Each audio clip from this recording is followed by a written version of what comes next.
ጉድና ጅረት ወደ ኋላ ነው አለ ብሩኬ። እንግዲህ እየዘፈነ መጥቷል ማለት ነው።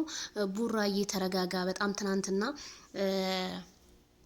የምላጣ ልጅ ባለው በጣም ብዙ ኮሜንታተር ተናዶበታል። ቲክቶክም ላይ ያ ተወዳጅነቱን እየሰደቡት ይገኛሉ። ብሩኬ ሀይሚዬን ይችን የመሰለች ልጅና በፍቅር ሁልጊዜ ሞኝ ነው ልቤ እያለ እንግዲህ እየዘፈነ ነው።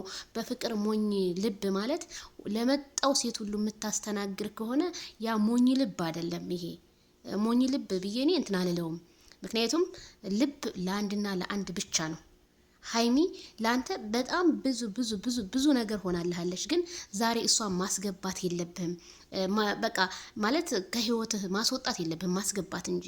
በዛ ላይ ጋሽዬ ስንቴ ተመላልሰው ሀይሚዬን እየተቆጡ አንተን ጀግና፣ በርታ፣ ጠንክር፣ ጥፋተኛ እሷ ናት ሲሉ ነበረ። እኔ እነጋሽዬ እውነቴን ነው የምላችሁ፣ ብዙ ጊዜ በቃ እንደዚህ ልጆቻቸውን ጥፋተኛ ነው የሚያደርጉት። አሁን በሩታና በአብርሽን ብንሆን ሩታ አብርሽ ነው ጥፋተኛ የሚያደርጉትና ለምን አንተ ሌላውን ትተህ ለጋሽዬ ስትል ክብር አይኖርህም? ክብር ተከበር። እኔ ብሩኬን የማውቀው በጣም ፊት ለእህቶቻችን መልካም አገላለጽ ያለው ስነ ምግባር ነበር። አሁን ግን ያ ስነ ምግባሩ ጎሏል። ለምን እንደሆነ አላውቅም።